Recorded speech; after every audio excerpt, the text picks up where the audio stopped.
Hello la famille, bonsoir, comment vous allez? Bienvenue dans cette nouvelle vidéo à Road to Abroad. Dans cette vidéo, je vais vous parler de la nouvelle procédure complète pour tous ceux qui souhaitent venir étudier en Russie. Je vais vous dire, en prenant l'exemple de certaines universités, en passant d'Astrakhan, Ariol ou encore peut-être l'université de Cox, je vais vous dire comment certaines universités procèdent pour donner une invitation d'études aux étudiants étrangers, comment ça se passe, le nombre de temps, bref, toutes les invitations pour venir étudier en Russie. On se retrouve après le jingle.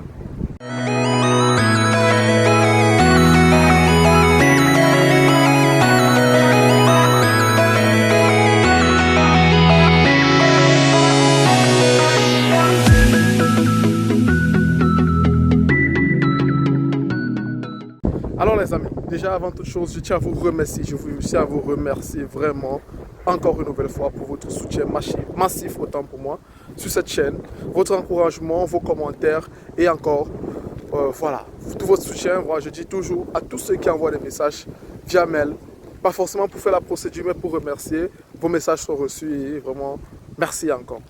Ça fait longtemps que je n'avais plus fait de vidéo concernant la Russie, tout simplement parce que les procédures changeaient en Russie, beaucoup de choses changeaient. Avec la guerre en Ukraine, j'essayais voilà, de prendre le maximum d'informations avant de faire une nouvelle vidéo. Et aujourd'hui, j'ai décidé que je partageais avec vous certaines informations. Voilà. Déjà, il faut comprendre que pour venir étudier en Russie, il faut ce qu'on appelle une invitation. Une invitation venant de l'immigration russe via votre université qui vous invite. Et dans cette invitation, autant pour moi, il doit y avoir, autant pour moi, un numéro d'invitation. Voilà. Pour ceux qui me suivent depuis le début, vous savez que moi, j'ai été en Russie et c'est la Russie que j'ai quitté pour entrer dans le Schengen. Voilà. Et ça, c'est pour ceux qui viennent à peine de connaître la chaîne. Donc. Mais pour ceux qui sont là depuis, qui le suivent depuis peut-être 1 an et demi aujourd'hui sur cette chaîne, savent que moi, j'ai été en Russie. Et il y a de cela peut-être 2 ou 3 ans, 2 ans déjà. Et voilà. Donc, pour vous dire que je connais bien les difficultés que certains de nos frères rencontrent aujourd'hui en Russie. Je connais l'envie que beaucoup en ont pour sortir de la Russie, mais de façon légale, je précise. Pas en prenant des chemins pas communs. Voilà. Bon, déjà, comment ça se fait pour avoir une invitation en Russie? Je prendrai par exemple l'exemple de l'université d'Astrakhan, Astrakhan Technical University.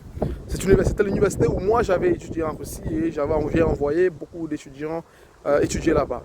Mais à cette époque-là, si vous partez chercher les anciennes vidéos que j'ai faites sur la Russie qui datent peut-être d'1 an aujourd'hui, à cette époque, pour avoir une invitation à cette école, Astrakhan Technical University, il ne fallait pas payer la scolarité. Il fallait juste payer les frais d'invitation et payer la scolarité sur place, par exemple.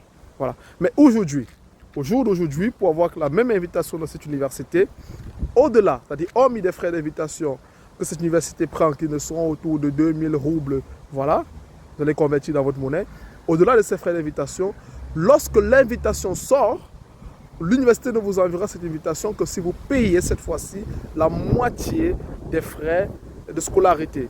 C'est-à-dire que vous qui allez faire la PAC-FAC, ce qu'on appelle la PAC-FAC, l'année de langue russe, à l'Astrakhan Technical University, ça coûte 96 000 roubles. C'est-à-dire qu'avant que l'université vous envoie l'invitation, vous allez payer la moitié des 96 000 roubles. Ça, c'est la nouvelle procédure.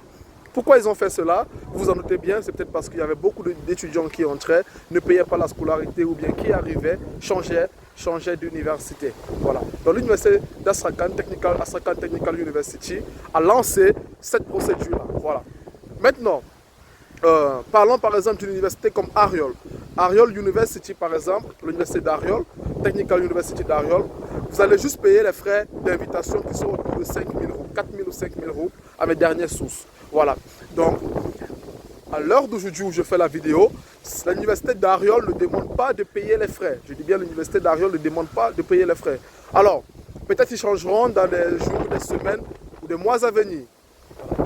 Vous allez m'excuser, il y a un vent qui souffle là. Voilà, je vais me placer quelque part où le vent. Voilà, je crois que là ça va. Donc je prenais l'exemple d'Ariol Technical University. Eux, je dis bien pour l'instant, ne demandent pas des frais, mais ça peut changer. Donc que ce soit demain ou dans les semaines à venir, vous appliquez à Ariol et qu'on vous demande de payer des frais et que c'est vraiment juste, que c'est la vraie information, alors il faut payer des frais. Pourquoi? Parce que je ne peux pas parler de toutes les universités en Russie. Il y a tellement d'universités en Russie et vous devez comprendre, il n'y a pas une règle universelle. Chaque université a sa propre règle pour faire des invitations. Le plus important, c'est d'avoir les invitations. Parce que sans invitation, vous ne pouvez pas demander un visa pour la Russie. Maintenant, vous devez comprendre que les invitations en Russie, normalement, prennent 45 jours, 30 à 45 jours. Mais il peut y avoir des retards. C'est-à-dire, pour vous qui m'écoutez, si vous avez déjà lancé une procédure pour la Russie et que, par exemple, vous avez déjà 30, 35 jours, voire 40 jours d'attente pour l'invitation, don't worry, ne vous inquiétez pas, ça sortira. Si vous avez fait tout ce qu'il faut et que l'université vous a donné leur OK, que vos dossiers ont déjà été déposés pour avoir l'invitation, ça sortira, prenez votre mal en patience. Aussi, un petit détail que je tenais à ajouter, c'est, j'ai dit tout à l'heure, il n'y a pas de procédure, on va dire, universelle pour avoir l'invitation. Tout dépend des universités. Il y a des universités qui ne demandent pas de traduire vos diplômes en russe.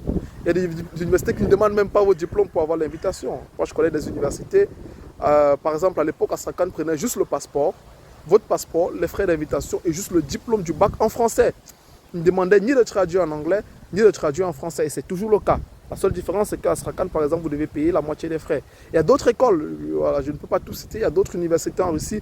Eux, ils demandent, avant de vous faire l'invitation, de traduire soit les diplômes en anglais. Il y a des écoles, par exemple, l'université de Vladimir State Technical University, voilà, qui est basée dans la ville de Vladimir, demande, par exemple, de traduire les diplômes en anglais, par exemple. Il y a d'autres universités qui demandent de traduire les diplômes en russe. Donc, pour vous dire que il n'y a pas une procédure universelle pour avoir une invitation en Russie. Cela dépend de quelle université vous choisissez. Et cette université vous donnera les critères, la documentation dont ils ont besoin pour vous procurer une invitation. Ceci est mon message parce que j'ai eu un abonné qui m'a écrit et il m'a dit qu'il est en train de faire sa procédure pour la ville d'Astrakhan et que l'agent, c'est-à-dire il est passé par un agent, et l'agent lui a demandé de payer la scolarité.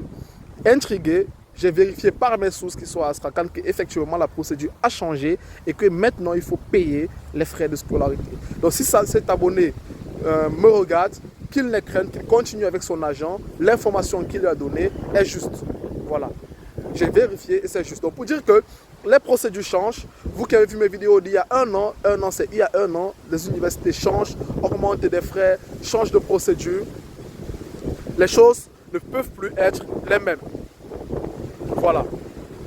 Je suis en train, dans la semaine à venir, de vous préparer une vidéo. Je vous préparerai une vidéo sur les documents qu'il faut fournir pour la demande de visa russe.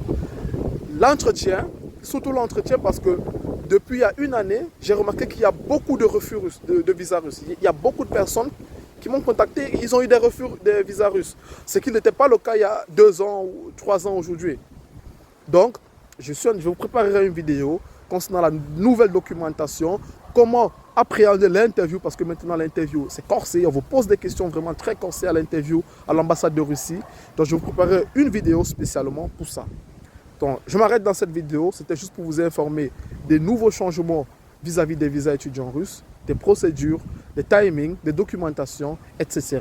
J'espère que vous tous qui êtes intéressés par les études en Russie, vous avez aimé cette courte vidéo. Si oui, likez-la, partagez et commentez. Si vous souhaitez une invitation, c'est encore possible, contactez-nous par email. Vous voyez, c'est l'été, mais il fait très fort, il y a un vent fort qui souffle, donc je vais vous laisser là. J'espère en tout cas que vous m'avez suivi et que vous avez kiffé la vidéo. Je vous dis à la prochaine dans une nouvelle vidéo chez Rocho Abroad. Bye bye.